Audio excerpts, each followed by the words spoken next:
On everyone, how you doing? How you feeling?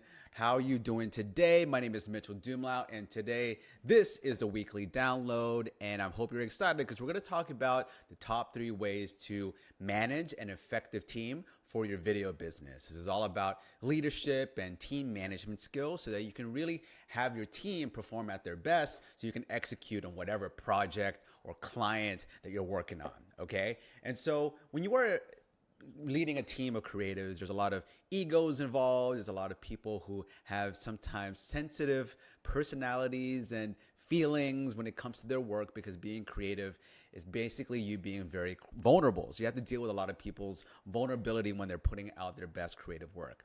But what I've learned a lot when it comes to managing a team, it's all about creating a really good culture. And when you create a good culture, it's all about making sure you know what they eventually want to do with their lives. So if you have an editor, you want to ask them, do you want to be a TV editor? Do you want to work on commercials? Do you want to work on film? And once you know what their ultimate goals are, this helps you create a pathway for them towards those goals in your actual project or in your company. So if they are editing a YouTube video and they want to eventually be a film editor, then you want to find ways where you can create some narrative within your YouTube videos or have them come up with some narrative ideas so that you can both collaborate so that they can feel like they're working towards their ultimate goal. All right. So that's one of the first things you need to really do is foster a really good culture. It's all about creating a culture where people feel appreciated, significant, and also respected with their work, especially when it comes to creatives. A lot of creative people, I know this because I'm a creative, it's all about being sure that people know that you're putting yourself out there and that you're also testing a lot of your creative output and your expression. In other words, you make mistakes. So when you make mistakes, you feel very vulnerable to people's criticisms. And at the end of the day, when it comes to notes, it's all about making sure that you understand that people are very passionate about their work and to be very much cognizant of the way that they want to be told about their mistakes.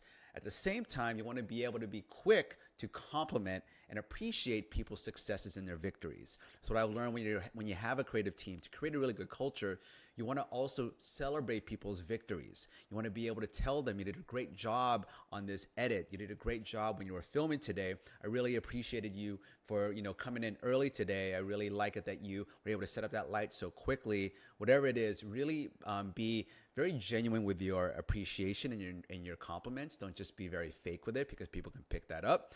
At the same time, whenever there's a mistake, be constructive with that criticism. And that's actually the second point, is providing a constructive feedback. So when you are working with creative people, especially when it comes to videographers or camera operators who are filming on set, you really have to give constructive criticism in a way where you are able to capture the ultimate vision of the project, at the same time getting them to actually perform at their best.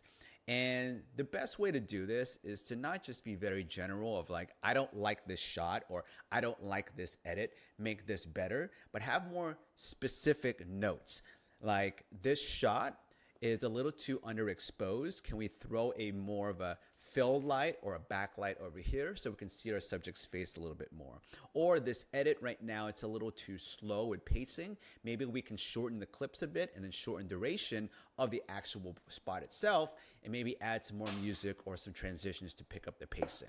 Okay, be very specific with your notes, especially when it comes to creative projects, because someone's version of make this funnier can be different from the editor's description or definition of funny. All right, you can't just say make this funnier. You have to say much more specific things, like add more shots of the people laughing as a result of this person's action, or make the cuts faster, or add some comedic music so we can have a lighter tone. Whatever it is, be more specific with your feedback. And another thing too, this is the last point, is make sure that you set clear goals and expectations for everyone.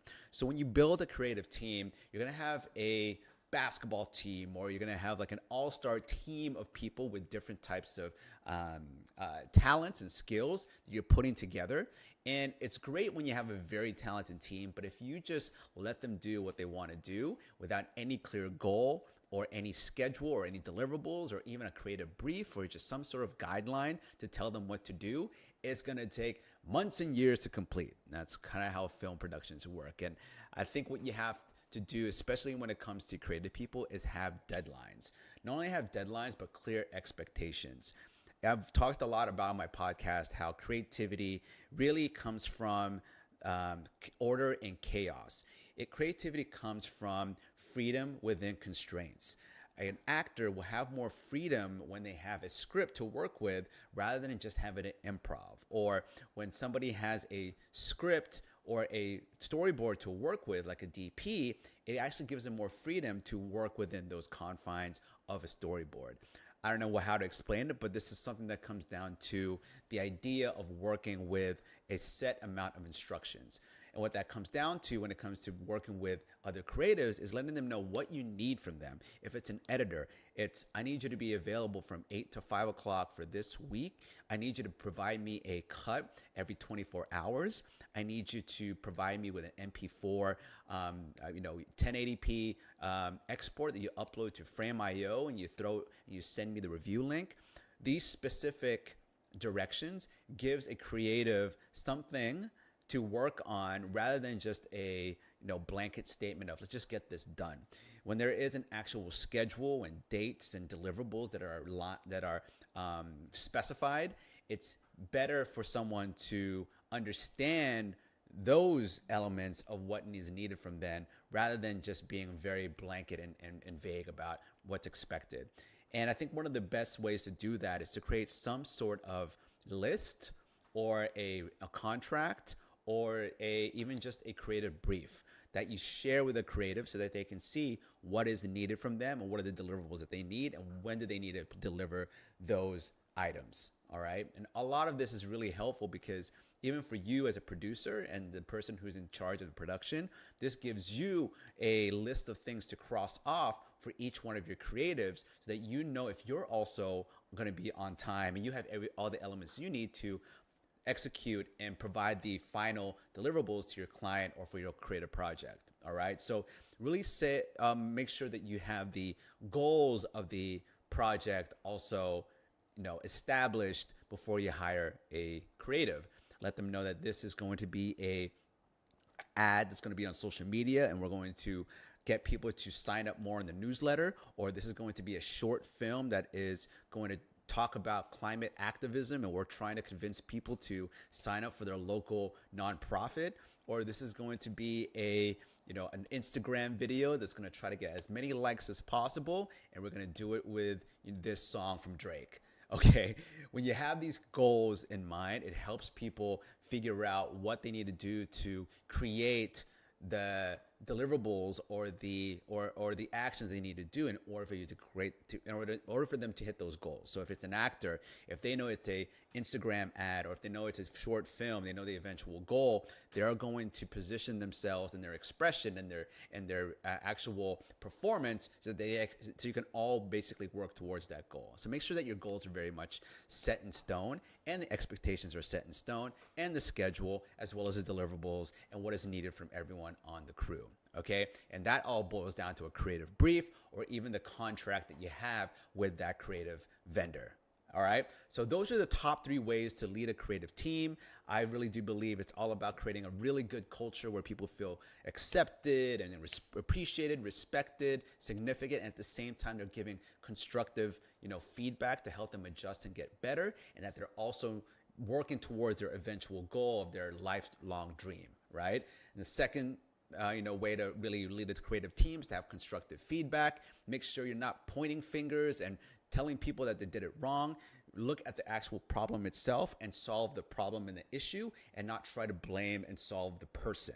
All right. If somebody messed up on an edit, let's solve the edit and let's make the edit better rather than blaming the editor and telling them that they're wrong and they're incompetent because they're actually the person you hired and you should have known better if you hired them. So let's work on the edit rather than blaming people. All right. And constructive feedback also comes down to making sure people know specifically what they need to change and adjust in order for them to get the deliverables or the final product that you want or the project needs. Okay. And the last thing is to set clear goals and expectations for your team so people know what's needed from them, when the deadlines are, how often are they working, when are they working, what are the things that they need to do on a daily basis, what time do they need to show up on set, and also the goals of the actual campaign of the video itself. Is this a social media ad to sell a product? Is this a short film to get people to sign up for a cause or a nonprofit? Or is this a commercial that's trying to get people to know more about a company and a brand? All right, so knowing that, everyone on the team knows these are our goals, this was expected to me, I'm gonna cross off everything off the list, so I know that if I do all of this, I'm gonna get paid. Okay, and that's also the main thing. Pay your creative team and make sure that they know that they're compensated for their creative work. All right, thank you so much for watching. Hopefully this was helpful. Again, this is for all the people out there who lead creative teams for a video business, and also for all the people out there who are on a video business team and want to know more about how they can make their team, operate a little bit better. Show your team leader or your executive producer or the owner of your production company this video, and then they'll probably make your whole team a little bit more happier, livelier, and appreciate it so they can perform better. All right. Again, my name is Mitchel Dumlao. This is the weekly download, and every single week I post live on my Facebook and on YouTube. And if you have any questions, please email me at mitchell@videcontentschool.com or leave a comment below in the comments section. And if you like this, please like, comment, and share this with anyone you think would find this helpful. And tune in again next week. I really appreciate you for being here.